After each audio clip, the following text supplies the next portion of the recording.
সি বাইকৰ স্পীড বঢ়াম ভাবোঁতে দেখিলে ৰাস্তাৰ দাঁতিৰ গছজোপা তলত এজনী ছোৱালীজনীয়ে তাইক বাইক ৰখাবলৈ ইংগিত দিছে।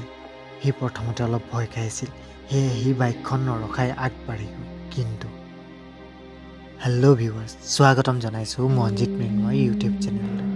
আজিৰ আমাৰ এই বিশেষ এপিছ'ডত আজি এটা অতিশয় সাংঘাতিক ধৰণৰ ভুটীয়া কাহিনী আমি বৰ্ণনা কৰিবলৈ আগবাঢ়িছোঁ, যিটো কাহিনী হৈছে একেবাৰে সঁচা ঘটনা। গতিকে অনুগ্ৰহ কৰি ভিডিঅ'টো শেষলৈকে চাই থাকিব।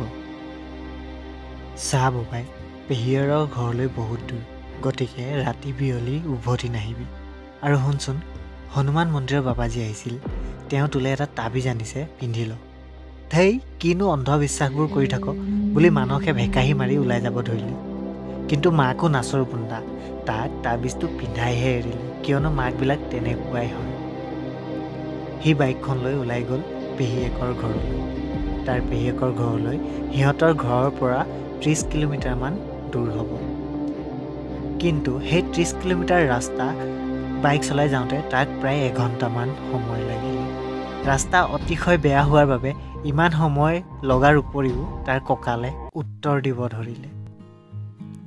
পেহীয়েকৰ ঘৰত নখোৱা। সি দূৰৰ পৰাই দেখিলে গোটেইখন উখল মাখল পৰিৱেশ। তাৰ পেহাকে পুখুৰীৰ পৰা জাল মাৰি বাহু মাছ তথা কুটি থকা দুটা তেলিহাঁহ দেখি তাৰ জিভাৰ পানী পৰিব ধৰিলে। সি ভাবিব ধৰিলে, দেৰি হ'লেও হওক, এনেকুৱা খানা এৰি মই ভুলতো ঘৰলৈ নাযাওঁ, খাইহে যাম। এই বুলি কৈ সি আইতাকৰ ওচৰ পালেগৈ। আইতাক মানে তাৰ পেহীয়েকৰ শাহুমা। সি গৈয়ে আইতাকৰ তামোলৰ হাঁচতিখন খেপিয়াব ধৰিলে। সাধাৰণতে দেখা যায় যে গাঁৱে ভূঞেবিলাকত যেতিয়া এটা নখোৱাৰ দৰে অনুষ্ঠান পতা হয়, চুবুৰীৰ প্ৰায় সকলো মানুহকে নিমন্ত্ৰণ জনোৱা হয়। আৰু মানসহঁতৰ পেহীয়েকৰ ঘৰতো সেই একে অৱস্থাই হৈছিল, কিয়নো গোটেই গাঁৱৰ মানুহ তাত গোট খাইছিল। আৰু সেয়েহে খাই বৈ আজৰি হোৱালৈ সিহঁতৰ প্ৰায় ৰাতি 12 মানেই বাজিলে। খানা মানে ডকচি খোৱা খানা যাক কয়, তেনেকুৱা টাইপৰ খানা। খাই বৈ তামোলখন মুখত ভৰাই সি ঘৰলৈ যাবলৈ ওলাল। পেহাকে তাক জোৰ কৰি ৰখাবলৈ চেষ্টা কৰিলে, কিন্তু সি নাথাকিল, কিয়নো কাইলৈ আকৌ সি ডিউটিলৈ যাব লাগিব। আইতাকে তাক ক'লে, গৈছ যদি যা, কিন্তু বাটত কোনো অচিনাকি ছোৱালী বা বোৱাৰীক বাইকত নুঠাবি। সি আইতাকৰ ফালে চাই ক'লে, এই ৰাতিখন কোন ছোৱালী লগ পাম? এই বুলি কৈ সি বাইক ষ্টাৰ্ট দিলে। ঠাণ্ডাৰ দিনত ৰাতি বাইক চলাই কেনেকুৱা লাগে সেয়া ভুক্তভোগীয়েহে জানে। আপোনাৰ যদি এখন কাৰ আছে আৰু আপুনি যদি বাইক চলাই পোৱা নাই, তেনেহ'লে আপুনি সেই অনুভৱ আপুনি কেতিয়াও কৰিব নোৱাৰে। আঘোণৰ কুঁৱলী ফালি সি তাৰ বাইক ঘৰ অভিমুখে চলাই দিলে। ৰাস্তাত কুঁৱলীৰ বাবে সি একো নেদেখা হ'ল, গতিকে বাইকৰ স্পীড সি কমাই দিবলৈ বাধ্য হ'ল। সি গৈ থকা ৰাস্তাৰ মাজতে এডৰা জয়াল কাঠনি। সি ভাবিলে এইকণ সি বাইক স্পীডত চলাব লাগিব, কিয়নো ৰাস্তাটোত যিহেতু মানুহ নাই, কিন্তু বনৰীয়া জন্তু কিবা কাৰণত ওলাই আহিব পাৰে। গতিকে সি বাইকৰ স্পীড বঢ়াম বুলি ভাবোঁতেই সি দেখিলে ৰাস্তাৰ দাঁতিৰ গছজোপাৰ তলত এজনী ছোৱালীজনীয়ে তাক বাইক ৰখাবলৈ ইংগিত দিছে। সি প্ৰথমতে অলপ ভয় খাইছিল, সেয়েহে সি বাইকখন নৰখাই আগবাঢ়ি গুচি গ'ল। কিন্তু তাৰ অন্তৰাত্মাই তাক গালি পাৰিব ধৰিলে। সি উভতি অহাৰ সিদ্ধান্ত ল'লে। সি ঘূৰি আহি ছোৱালীজনীক সুধিলে, ভণ্টি, কিবা প্ৰব্লেম? ছোৱালীজনীয়ে এটা আকৰ্ষণীয় হাঁহি মাৰি ক'লে, একো প্ৰব্লেম নহ'লে কোনোবা ছোৱালী মানুহ এই আঘোণমহীয়া ঠাণ্ডাত এইদৰে ৰাস্তাত ল'ৰা চাবলৈ ৰৈ থাকিব নেকি? সি মন কৰিলে ছোৱালীজনী ঠাণ্ডাত কঁপি আছে। সি স্বভাৱসুলভভাৱে ক'লে, মই তোমাক ক'ৰবাত এৰি থৈ আহিব লাগিব নেকি? তাই ক'লে, লগ পাইছোঁহে মাত্ৰ, এৰাৰ কথা ক'লেই। সি সুধিলে, কিবা কৈছা? তাই ক'লে, নাই, মোক আজি ৰাতিটোৰ বাবে কোনোবা নিৰাপদ স্থানত থৈ আহকচোন। মই ইয়াৰে মানুহ এজনৰ ঘৰত কাম কৰিছিলোঁ। আজি শনিবাৰ, মোৰ পাব লগা টকাখিনিও নিদিলে আৰু ৰাতি মোক খেদি পঠিয়ালে। সি ভাবিলে, যি নহওক, তাতে আকৌ ছোৱালী মানুহ, ৰাতিখন ইয়াত ক'ত এৰি থৈ যাব? আৰু ওচৰততো ক'তো হোটেল ইত্যাদি সুবিধা নাই।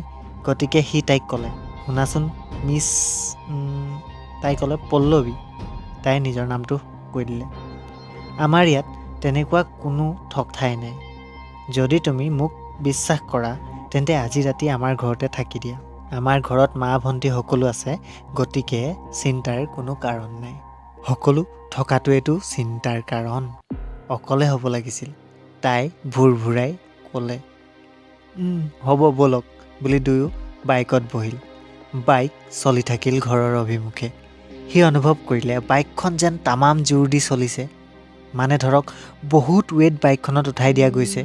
সি ভাবিলে ক্ষীণমিন ছোৱালীজনী ইমান ৱেইট নে? বাইক চলি থাকিল। গোটেই ৰাস্তা সি লাহে লাহে বাইক চলাই থাকিল, কিয়নো তাৰ ভালেই লাগিছে। জন্মজাত ছিংগুল হোৱাৰ বাবে মাকৰ বাহিৰে আন কোনো নাৰীয়েই তাৰ বাইকৰ পিছ চিটত বহা নাছিল।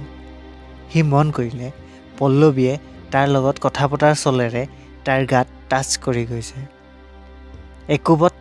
একোবত তাই তাৰ কঁকালত চুই দিলে। তাৰ কিলকিলনি উঠি গ'ল। লগে লগে তাৰ বাইকৰ পৰা কণ্ট্ৰল নাইকিয়া হৈ গ'ল আৰু ৰাস্তাৰ কাষৰ ফিচাৰী এটাত তাৰ বাইকখন সোমাই গ'ল। সি মূৰত আঘাত পোৱাৰ বাবে তাৰ চকুযোৰ জাপ খাই আহিল। সি যেতিয়া চকু মেলিলে তেতিয়া সি মেডিকেলৰ বিচনাত। মাক আৰু ভনীয়েক তাৰ কাষত বহি আছে। সি সুধিলে, মই ইয়াত কেনেকৈ? ভনীয়েকে ক'লে যে মহৰী বৰ্তাহঁতৰ ফাৰ্মৰ পুখুৰীৰ নেটত সি লাগি ওলমি আছিল। তাৰ বাইকখন পুলিচে পুখুৰীৰ পানীৰ তলৰ পৰা উদ্ধাৰ কৰিছে। তেনেতে পুলিচ ইন্সপেক্টৰ বৰুৱাই আহি তাক সুধিলে, কিহে ডেকা ল'ৰা? বাইক চলাওঁতে পিছলৈ চাই চাই কাৰ লগত কথা পাতি আহিছিলানো? ফিচাৰীৰ মালিকৰ CCTVত তোমাৰ এক্সিডেণ্টৰ সমগ্ৰ ফুটেজ পোৱা গৈছে। সি চিঞৰ মাৰি ক'লে, পুখুৰীৰ তলত তেনেহ'লে পল্লৱী সোমাই আছে।